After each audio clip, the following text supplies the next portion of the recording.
Hello everybody, welcome to the second episode of JWA Fixes, where we fix the Pteranodons. Now, I know this one took a long, you've all been waiting patiently for this episode, and I'm sorry about that, but the reason why it's taken this long is because I've been, trying to design, like, I want to not just, like, redo all of it, I wanted to, like, also add a few new things. So I added, like, 2 new regular Pterosaurs and 1 new hybrid of one of the 2 new guys. Basically what this, so let me just explain. I'm no scripts as usual. What I do in this episode for newcomers is that I take a group of creatures that all have the exact same animation, and I look at them and decide if they need a rework or what needs to be done to make them better. And in this one, we're handling anything that uses the Pteranodon animation, which is the small pterodactyloids animation.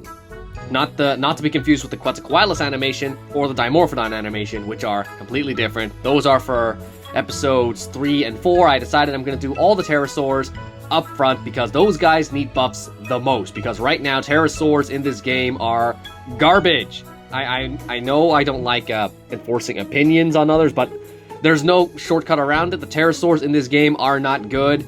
I know that Stygoderix and Terravexus both got a slight buff, but again, it's a slight buff, and we're still not going to be seeing them as much as... Well, let's just say that Orion's buff was handled... Orion and Diloranchiris got better buffs than those two, because their skill sets still do not work well for them. Now, anyway, let's look at a Pterosaur that's actually in the game, a Pteranodon that's in the game, and see what was wrong with it and what I did to rework it. Okay, so here we have, actually, hang on one second. I have a pen now. I can use that. Yeah, give me the pen. No, go away. Shoo. My phone has a pen, so I can use that to be better at drawing. Let's see. Can I do better? Yeah, that's way better than drawing with my finger. Okay, so this one here is my Pteranodon, as said right there. So I honestly, no one's that dumb. They can all see that. What are the main changes I made? Oh, right off the bat, I boosted the stats. I boosted the... Whoops, I forgot I gotta press that button. Boosted the HP and damage because Pteranodons... Actually, all Pterosaurs just have really, really bad HP. I mean, they're treated, as I said before, most Pterosaurs are treated like cunning creatures, even though these guys are fierce creatures. So, they don't have enough bulk to stand up to fierce creatures. They don't have enough speed to contend with the cunning creatures, and they're just not very good at countering resilient creatures, so they really aren't good at anything. So what I've done is first of all, boosted the HP and damage, well, not by a bit, because I'll explain that later, but first of all, boosted their HP so they can take a few hits now. And then I gave them resistances to better contend what they're supposed to be good at. For example, I gave them damage reduction, because since fierce creatures are supposed to be dealing lots of damage, Pteranodon doesn't have a lot of damage in the first place. In fact, even the vanilla one just deals like 900 damage. So realistically, it should be immune to distractions, so that even though its buffs can be removed, at least then it's still dealing some damage, like a fierce creature should. Deceleration resistance, this was back when Resilient Strike was all about deceleration. So I gave it some form of resistance so that it can still gain the speed advantage against most of the sauropods, and Ankylosaur probably still outspeed it, but at least now it's better at Diplodocus and Brachiosaurus. No, maybe not Brachiosaurus. And this is a new one I've added, Vulnerable, because that's what Resilient Strike does now. As for abilities, they're all the same, except I gave it Defense Shattering over Armor Piercing, because that just makes more sense to me. Why wouldn't it's a fierce creature? It should be able to break shields, and that's it. That's all I did to change it. Those little changes made should help it survive a little better in battle than whatever this mess has. And now we can move on to all the now that I've covered the Pteranodon, which is the main one that I used as the basis, now we can move on to all the others, starting with Pteranodon Gen 2, which is a new addition I added, since there are no common small Pterosaurs.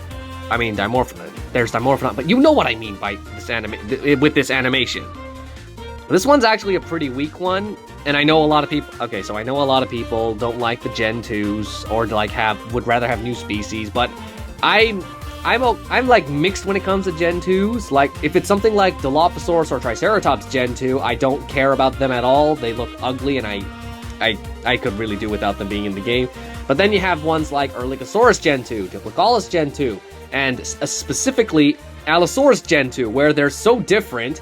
They have like a wildly different color scheme or a different model that just makes me want them to be in the game. So that's how I want my Gen 2s. Also, I actually remember that Gen 2s before, in version 1.0 or whatever, they actually had their own little backstories, like how T-Rex Gen 2 was used to make the Indominus Rex, and how Triceratops Gen 2s are made for petting zoos, and how Dilophosaurus Gen 2 is a failed experiment to make a more realistic Dilophosaurus, and how he was a failure.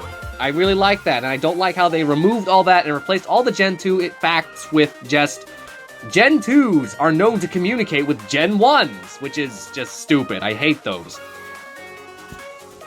So what I'm trying to say is that this Pteranodon is meant to be like, you know how Jurassic World Pteranodons, like, they just have those tiny, pathetic crests or whatever, and then in Jurassic Park 3, they had those, like, much bigger crests, well, not that big, but, like, bigger, and they had those serrated teeth.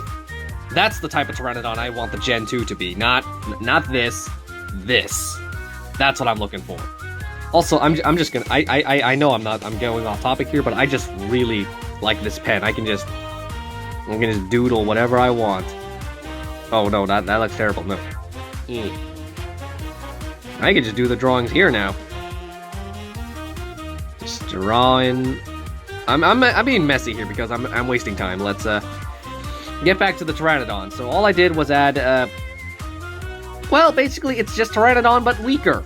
That's literally all it is, except it's I guess it's not as great as resisting deceleration in exchange for being better at resisting vulnerable. So as account for its like low HP, but that's about it. Not like the Tropiognathus, which is a new one I've added since the last video, which has just better stats. And it doesn't have an on-escape ability. Instead, it just has like a. I'm gonna be saying a lot in this franchise, aren't I? Whatever. Oh, this one's immune to deceleration, but instead it's terrible at vulnerable resistance. Got it. That's what I did to change it. And it has swap and ferocity, and has persistent ferocious strike, so it can always rake up damage, possibly deal, if it stacks up, it can possibly deal like 2,000 damage or whatever. That's what I'm aiming for anyway. That's Tropiognathus. I'm honestly surprised that they haven't added this to the game yet, because it's like such an obvious one, right? They have it in Jurassic World, the game, they just import that model into that game and boom! Edit it, just give it a few changes, and you got Tropiognathus. You got a common pterosaur that people can dart.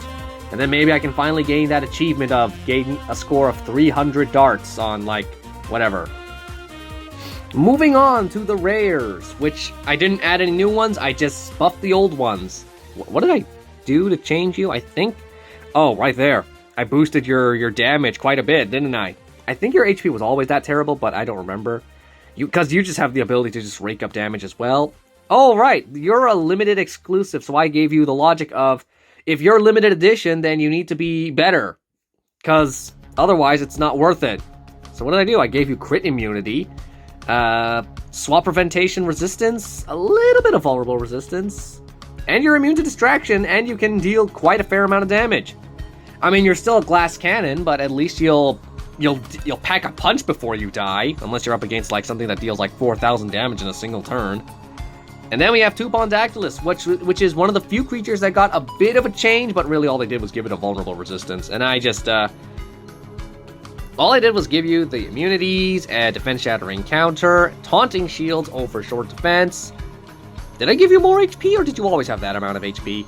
It doesn't matter. Maybe I might rework. No, I think this is okay right now.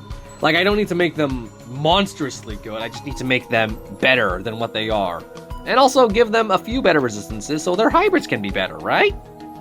Dimodactylus recently got a buff in his, like, in the update. What, and then let's see how that compares to mine, actually. I'm gonna compare you. Compare creatures, add, Dymo. There we go.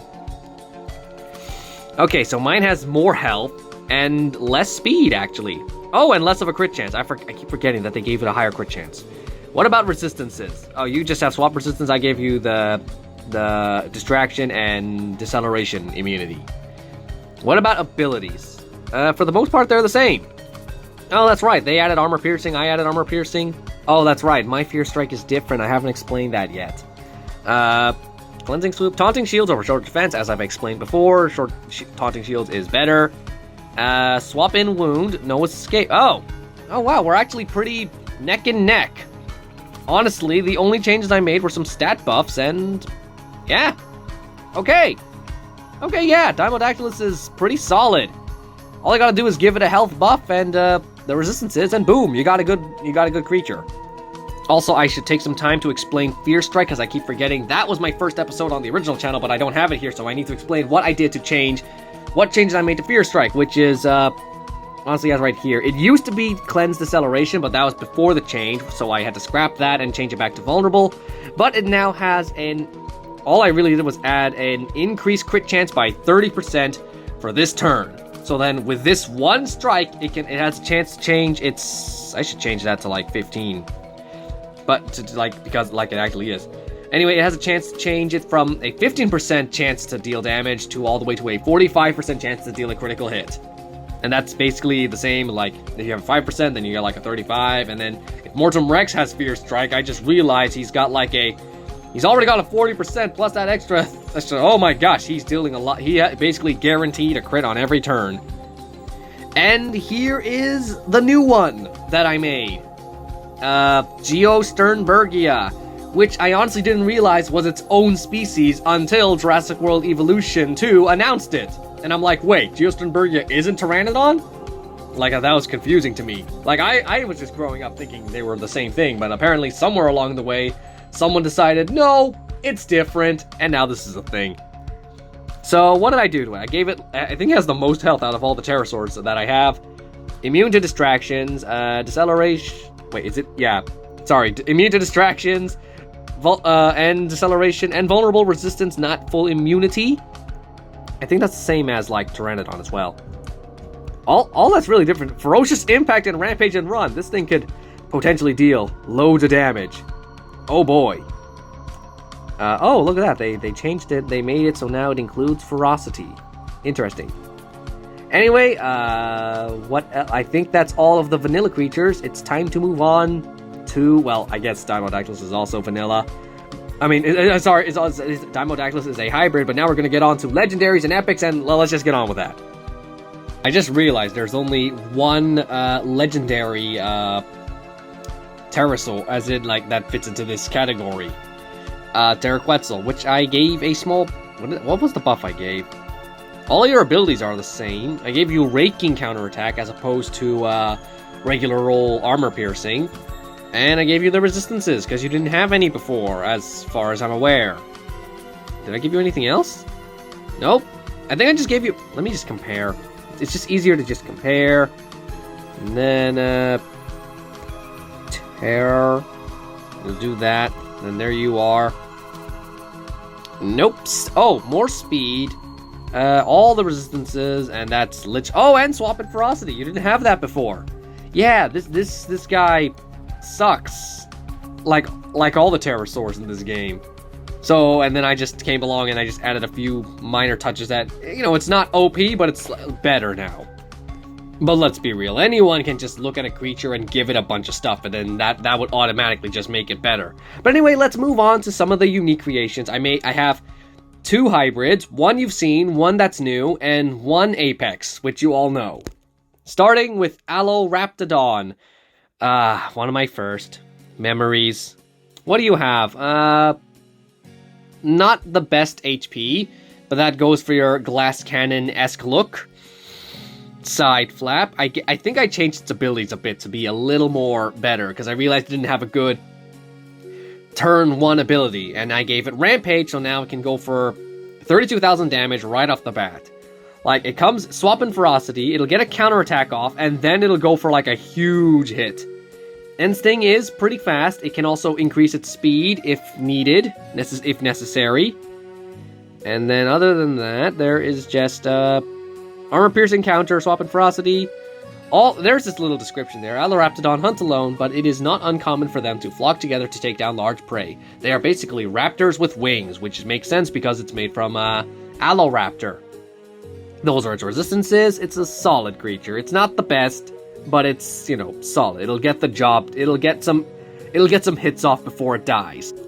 And here is the Geosternbergia hybrid with Colhast.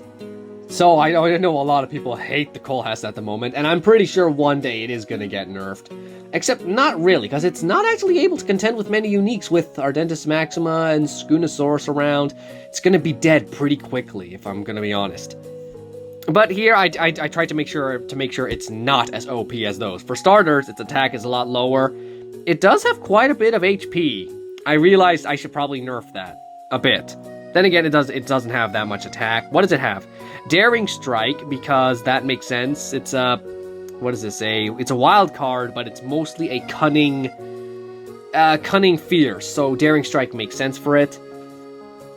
Then it has Fearless Alert, and we all know how that ability works. Except, yeah, when it's lower HP, when it only has one left.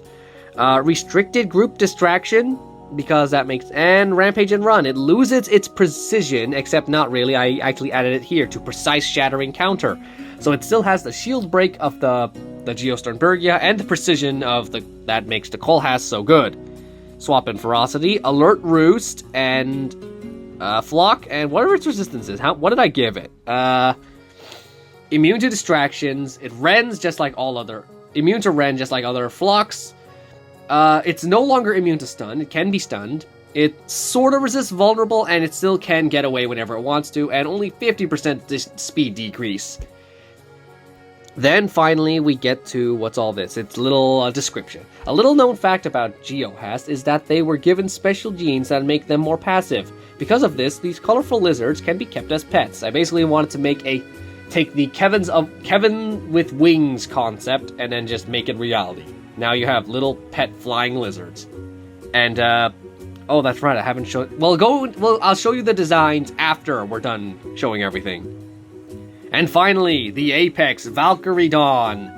I think you've gone through a few changes since last time. Crit chance is the same. A little more health and damage as opposed to before. Because I see that Apexes now no longer have to have the minimum of 45 and 1500 in terms of damage and health, because now that Lux and Magnus have been nerfed and all that. Fierce Strike, it's the Fierce Strike I came up with. Group Shattering Impact, Nullifying Impact, all your abilities are the same. Delayed Rampage and Run, as opposed to the regular Rampage. Counter Peck, this is what's different about this? Cleanse Vulnerable, Break Shields, Bypass Armor, Attack times 1, Unable to swap for 1 turn. So it's like a pinning fierce counter, basically. That's Counter Peck.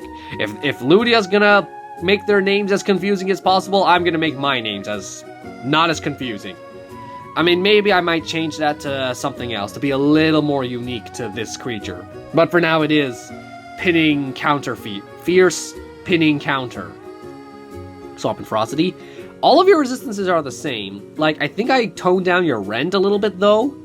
And I gave you a vulnerable resistance. Other than that, that's about it. As for the description, a storm is usually seen following this mighty pterosaur. Perhaps its massive crest contains metallic properties that act as a lightning rod, attracting the thunder that follows it. I actually plan to, like, animate this one day, where I just take Valkyrie Dawn and throw it into, make a model of it on Harmony, and then just have a few animations, and then, who knows, maybe that'll get me an animation job or whatever. Now let's get into the designs of these crazy hybrids. Wow, it actually took me a while to find my Aloraptodon drawing, because it's, like, right between the pages of, like, Allomasters hybrids, which was, like, the what were you? The Androporcus and the, I forgot your name. It's Entelomoth and Arctops. Arctomoth? And I don't remember. Anyway, here is Aloraptodon. tried to take the features of both like just throw the Pteranodon and give it the features of like a raptor with the Aloraptor. Head has a lot of spikes, and then it's got like the nice blue. Honestly, this is like a really simple, but I like it. I like it a lot. There's Valkyrie Dawn. This is one of my favorites because it's an Apex, and I made it look like I just took a Beyblade and turned it into a Pterosaur. I love it. This is just one of my... Really like this one. And then I can't wait to actually show off the rest of them again. Throw them back out into the world. My like little drawed creations back out there. And now we jump all the way back. I'm realizing I'm running out of paper here. We jump all the way back to the Geohast, which is I drew 2 of them. Not my best work, but this is like the simple. They're like tiny winged lizards. I tried to figure out a way to make them unique without just making them Coalhast with a crest. But then that's literally all I could have done. I mean, I guess I could have given them more Pterosaur-like features. I tried to make their mouths a little longer to show that they are Pterosaur-like, but I guess this is the best I could do. I realized I've just made, just like how Pocondactylus is an eagle hybrid with a Pterosaur, this is also an eagle hybrid with a Pterosaur, except it's more lizard-like than bird-like. Anyway, I showed them off. I made 2 different variants to show that they do come in different colors. You know, just like bearded dragons, you can get them in like red or orange or white or like translucent or something. And I tried to mimic that with this. I mean, of course, I guess something like this would probably be too expensive to obtain, but it's like, it's cool. Anyway, that's the end of the Pterosaurs, the Pteranodon animation video. Hope you all enjoyed it. I hope you all enjoyed seeing these again and some of the new additions, and I'll see you with the Rampharincoids, or however I pronounce those, because those guys, I don't really have any new additions, so that video should be a lot sooner than, like, I don't know, immediately after this one. See you then, bye.